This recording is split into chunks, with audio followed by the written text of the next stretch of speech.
మాఘపురాణము 26వ అధ్యాయము. సుధర్ముడు తండ్రిని చేరుట.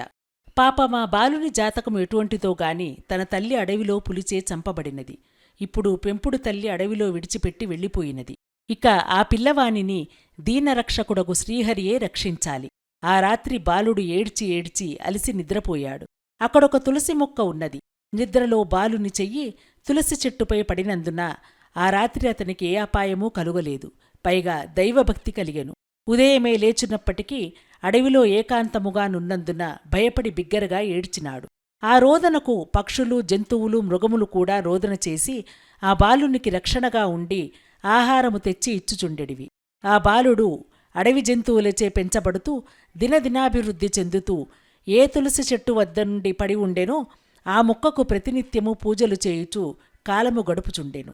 అలా పెరుగుతూ 12 ప్రాయం గలవాడయ్యెను.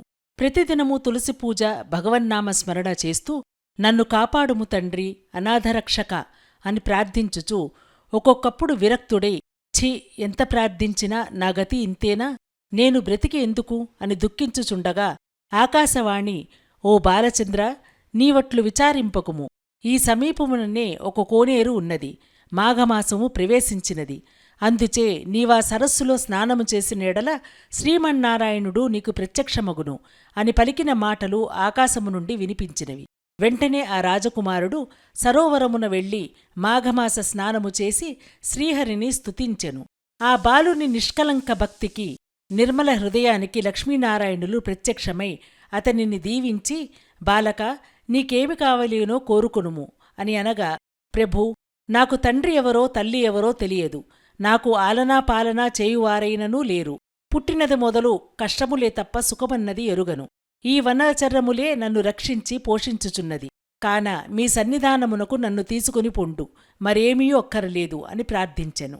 ఓయి రాజనందన, నీవు ఇంకనూ భూలోకమునందు ధర్మంగా పరిపాలన చేయవలసిన అవసరమున్నది. నీ తండ్రియగు సులక్షణుడు వృద్ధుడై నీ గురించి, నీ కన్నతల్లిని గురించి బెంగతో ఉన్నాడు. కాన నీవు నీ తండ్రి వద్దకు పోయిరమ్ము అని చెప్పి ఆ కొలను సమీపమున తపస్సు చేసుకొనుచున్న ఒక మునీశ్వరుని తోడు ఇచ్చి సులక్షణుని వద్దకు పంపెను. అప్పటికే సులక్షణుడు తన కడసారి భార్య గర్భావిటిగా ఉండి ఎటుపోయెనో, పుట్టిన బిడ్డ ఏమాయెనో అని తన రాజ్యమంతయు వెతికించి తానునూ వెతికి వారి జాడ తెలియనందున విచార మనస్కుడై రాచకార్యములు చూడకుండెను. అటువంటి సమయములో మునివెంట కుమారుడు వెళ్ళెను.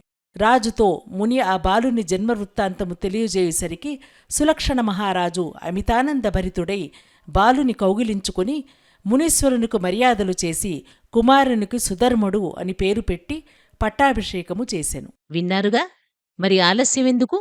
ఇప్పుడే మా సనాతన నిధి ఉచిత మొబైల్ అప్లికేషన్ను ప్లేస్టోర్ నుండి డౌన్లోడ్ చేసుకుని ఫ్రీ రిజిస్ట్రేషన్ చేసుకుని మేము నిర్వహిస్తున్న రోజువారీ క్విజ్లో పాల్గొని బహుమతులు గెలుచుకోండి.